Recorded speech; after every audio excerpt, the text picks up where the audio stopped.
over here with Uhuru Balogun at the Malcolm X Academy. You know, just kicking it, just chit chatting on some things that happened in the past or whatnot. Man, how you feeling today, bro? Feeling awesome, man. Feeling awesome, Conrad. Good to be here. Yeah. I see we got we got photos of some icons. We got the We Are Balagoon book, which really discusses the history of Gorilla Mainframe. Yes, sir. I noticed Charles Beasley on this photo right here. I noticed got Charles Beasley. You know what? Tell me your thoughts. I know you knew Mr. Beasley pretty well. What's your thoughts on Mr. Beasley? Good man, man. You know, very knowledgeable, man. And put in some work in the Black Power movement locally and internationally here in Dallas and abroad, man. Real good comrade to the end. Yeah. You know? Yeah. Peace. We always say Mr. Beasley kind of passed away. Kind of quickly. You know, we find it. You know, it was quick how he passed away out of nowhere. You know, at least in our mind. You know. Yeah. You know. We was just mourning the passing away of his wife. The passing away of his wife, and what was it? A month later, he passed away. That was it was just a couple days. It was a couple days. It was literally like less than a week after he buried her, wasn't it? Yeah. It was a week after she passed. He passed. So that's let you know how much they was interwoven. Yeah. The kindred spirits, man. You know, he loved his wife. One thing about the comrade, man, we always try to get him because he stayed out a couple hours away from Dallas. We was talking about getting him down for an interview, and he was like, "Man, I don't mind, but my first priority is my wife."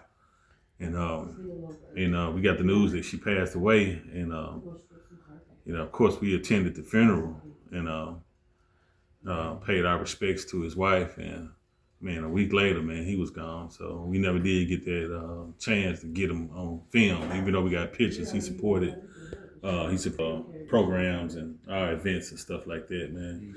To the comrade, man. Yeah. And I also noticed Mr. Fahim minkah on the on the photo as well. Yeah. And I know you had a chance to, I believe, correct me if I'm wrong, you went to his funeral as well. Yep. Even though I never got to actually meet Mr. Fahim minkah, I think in Oklahoma around the time when we was organizing with him and stuff like that, events at PAC. Mm-hmm. So I never got to actually meet him in the physical, but I did attend his funeral. Yeah. Me and the chairman. Chairman Harry. Right on. Let me let me take you back. As far as I'm just looking at the cover of this book here. Again, We Are Balagoon. It'll be out shortly. I'll share the link to folks. If you want to pick it up. Really tells the story of Gorilla Mainframe organizing here in the city. You know what I'm saying? It's Gorilla Mainframe's influence on the militancy, really not only in the city but around the country. Like now I see organizations like New Era, Detroit. They have like some sort of patrols and things that they've been doing here recently. We was doing that for years and years and years. We've known for that here in the city. I noticed here on this book cover, photo looks like April 2nd, 2016 in South Dallas. It looks like BAIR. We out there with BAIR. What's your thoughts on BAIR? I don't think enough people know about that situation that more than we would like for them to know. What's your situation? Kind of your recollection of what happened that day, or the second time, not the first time, the second time. Oh yeah, man. BAIR, Bureau of Islamic. What are they? Bureau Against Islamic Relations. Bureau Against Islamic Relations. A bunch of little white punks with guns, man, that tried to come down and infringe on the religious beliefs of our brothers at Muslim Mosque in South Dallas. And, they made the mistake by announcing that they was coming down to South Dallas. And, they gave a time and date, man, and we were very happy to oblige to meet them there, April 2nd, 2016, wasn't it? 2016, Yep, yeah. yep, yep. Yeah, man, it was a hell of a day, man. Hell of a community win for the people, man. Yeah, we could definitely talk about that. Yeah. I remember. Um, you just correct me if I'm wrong. I remember the prep. What a lot of folks don't remember was the preparation that went into that. It wasn't like a we show up and then they show up sort of thing. And Nah. it was tell a little just a little bit about what we publicly can say about the preparation. Yeah. For BAIR. We had to get propaganda out. We had to get boots on the ground in the community to tell the people that they were coming. So it's not like they showed up and everybody was like, oh, what they got going on over there? No, we informed the brothers and sisters in the community that they was coming. Of course, they didn't know who the hell BAIR was, so we kind of embellished it and told them the KKK was coming. So basically, so it's something that they can relate to, which they have ideas like the KKK. So and to them, to the community, they all the same. So for us, man, like I said, we was get the propaganda, boots on the ground propaganda. We had to train, which we were doing weekly as a group. Physically training at the gun range, and we also had to plan and strategize exit plans, medical evacs, spots where we were going to be posted up at. A whole bunch of preparation went into that day. Yeah. We definitely did that. You guys definitely. I don't know. I wasn't necessarily part of that training component, unfortunately, but I noticed that you all were definitely doing that. And so Yeah, I think it was like I said, overall a good thing. And what came out of that is we came together with that terminology that everybody some folks are familiar with, Balogun. You know what I'm saying? Because that victory kind of made everything cohesive. You know what I'm saying? Because Balogun means leader, teacher, community protector, or whatnot. And so that's how we earned the title Balogun. Like a lot of folks that's in the African traditional spiritual traditions or whatnot. But like, how y'all get there? How you get that? Well, it was because we ran these Trump boys, these white boys, Democratic Party, whatever they were. Yeah. We ran them out of South Dallas. You know what I'm saying? Because we earned that. You know what I'm saying? Mm-hmm. And truth be told, the ancestors was with us that day. You know what I'm saying? And I'm gonna say this: what makes us a little different, our collective groups and influences, what makes us a little different than other groups here in this city, is that we choose to put respect on the names of the elders. You know what I'm saying? And that's one thing that we've always been about. You know what I'm saying? That's why you see the photo there. You know what I'm saying? And carrying on their legacy. Yeah, carrying on the legacy, the work in Highland Hills. Hey, that happened before or after the Charles Barkley interview? Which one? The BAIR incident. Was that before or after? So the BAIR incident, then the Charles Barkley interview. Yeah. So Robert Taylor, do you think that incident led to y'all getting that with Charles Barkley? Was that the playoff halftime or something? I think it was a pregame thing with TNT, wasn't it? So I can probably explain because I was the one dealing with. So what occurred was TNT was doing they was focusing on what they call Islamophobia, what's really kind of going on now too, and they was looking for different places around the country where groups of people actually stood up against it. And so that's how, some kind of way, they Googled and looked it up, one of the producers, and they found out, okay, in Dallas, this is what happened. They didn't know like the full details, but it fit into their narrative that they was pushing. So that's when they reached out to us. You know what I mean? Oh, Chuck came in Oak Cliff. Yeah. Charles Barkley came to Highland Hills, and I'm gonna say this though, and I'm gonna let you comment on it, and I don't mind commenting on it. There was some groups of folks here in this city that really opposed that. You know what I mean? Really opposed that connection that we had. What year was that? This was in 20. This was 15 early. No, Well, this happened in 2016.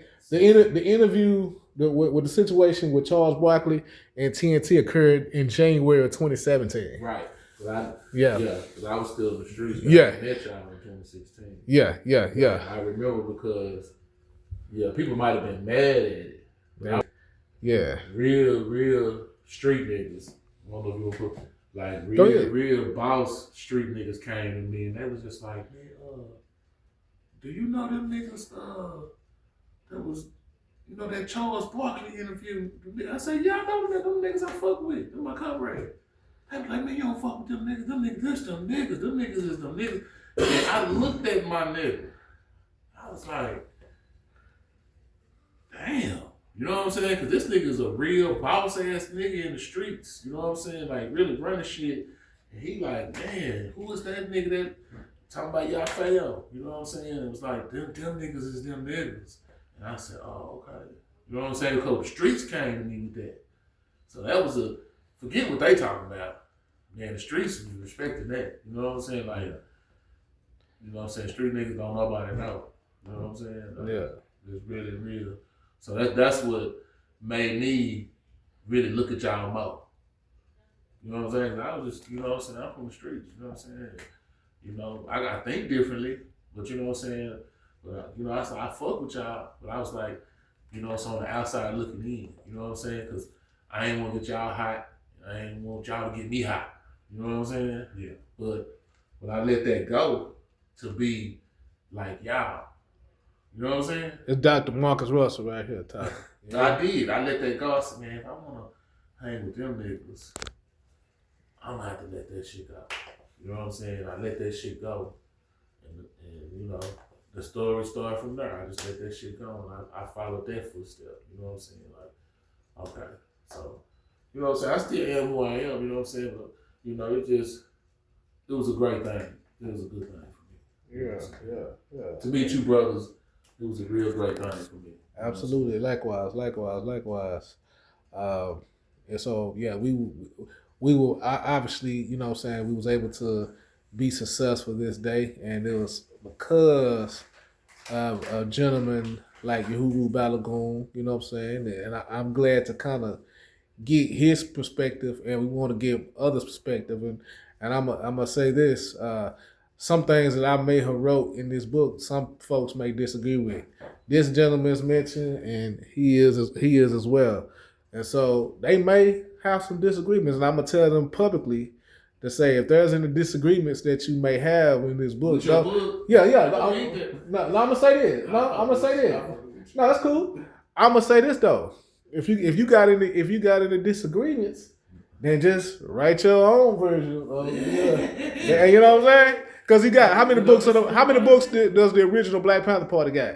They got and I'm sure them books are not all in agreement. Right. It's just that person's perspective. Yeah. Person's so as you read that, just look at it from that perspective. That just at the moment, and I was in my mind, that was my perspective. But I want to tell you that the general consensus of the hypothesis of the book in my mind is I'm looking at Gorilla Mindframe as being the starting point of the Huey P. Newton Gun Club. That's what I'm talking about. But also, really, Gorilla Mindframe picking up the mantle of these gentlemen here, particularly Charles Beasley and Fahim minkah. You know what I'm saying? And talking about commissary is very necessary. And talking about Brother Shaw and the things that he did, but I connected it all up. Oh, okay. Yeah. So I collected where it all made sense. Yeah. So anyway, is there any closing thoughts that you may have just in general that you think is about April 2nd? Huh? Just in general, the April 2nd or anything in general, just on your mind about. It was historic, man. It was a historic event, a historic situation that rippled through the country that I didn't even think that we knew what was going to happen. We kind of brought back self-defense, open carry, self-defense in our communities. but you starting to see a lot of it after we done the April 2nd situation. What's that group? What's that one group, Kyle, with General? The INFAC. Yeah, in fact, you know what I'm saying. You got INFAC. You had the New Jacks. You had the New Era Elite. New Jack, what's that? Yeah, it's just the new Jacks, man. The New Jacks, man. You know what I'm saying? Yeah. And so I mean, even though you only see them at protests and stuff like that, but as far as like community protection, community patrols, I feel like GMF made in this resurgence of that. Yeah. Absolutely. That's my perspective as well. And we appreciate you so much for your sacrifices and the great things that you've done and will continue to do. For sure. So we thank you for that. I'm